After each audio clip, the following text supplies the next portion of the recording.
पोखरी बुड़ी दुई भाई मृत।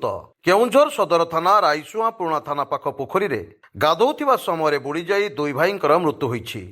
मृतकंक नाम कृणाल अंसारी एवं अमानन अंसारी। दुहें गोटे परिवार होइथिला बेले जनकर बयस 8 वर्ष एवं अन्य जनकर बयस 9 वर्ष बोली जना पड़िछि। उभय गाधौथिला बेले पाखरे केही नथिबारु दुई भाई पोखरी बुड़ी जाइथिले। उभयंकु स्थानीय लोके उद्धार करी केउंझर मेडिकल पठाइथिले, किंतु सेठारे डाक्तर उभयंकु मृत घोषणा करथिले। शिशु द्वयंक बाप दिन मजुरिया भावे काम करती।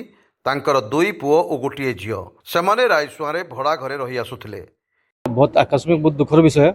सी छोट छोट दुईटा छुआ सबुदिन रेगुलर सेमती स्कूल आसिकी गाधागाधि जमी एज यूजुआल करती सेमती करते, किंतु ए इनसीडेंटा बहुत दुख समस्त कष्ट देती। आम जो जानलु से अलरेडी सी पिला से बुड़ी जाइला, तो पर जो आम खबर पाइलु से आम लोकल पिला सहित राइसन किसी पिला आम से निजे थी उपस्थित थी खोजा खोजी कलु। से बहुत समय बहुत लेट हो जाता आउ से समय जो पानी रेस्क्यू कराला से नथिले। आम चाहूँ सरकार ये परिवार बहुत गरीब परिवार, दिन मजुरिया भाव से काम करती।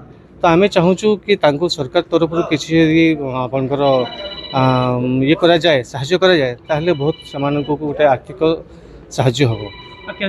निज भाई गोटे बड़ गोटे सान दी जन जाक दी भाई जाक घटना तो आम राइस थाना पाखे पे डेली स्कूल जाते से गाधोवा जाती।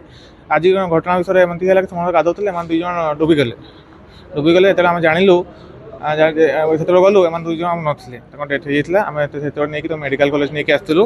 मेडिकल कॉलेज घटना अवस्था रहीचु। केउंझरु निर्मल सेठी रिपोर्ट, स्वतंत्र ओडिशा लाइव।